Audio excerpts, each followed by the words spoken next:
Hello, today I'm gonna show you how to install Smartconnector from Standalone to as a service. From here, I have a install connector, and now I will go to bin folder and run agent setup. This will take for a while.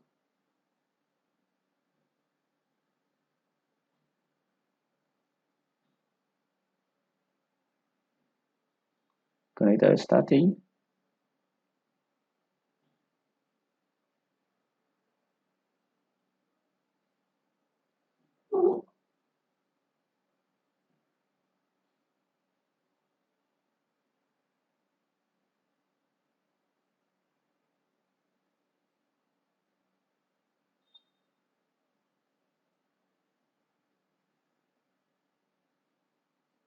Okay, it is starting now. Select the install as a service. Click next. Here, I will set everything is default and start the service automatically to yes. Click next. Okay, the smart connector installed as a service. Is it the run agent setup here?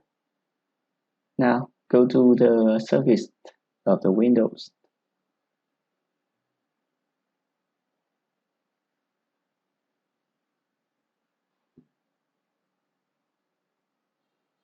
As you can see here, you will see the name Arcside Syslog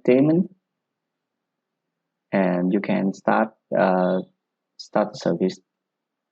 For not waiting, wait for a little bit.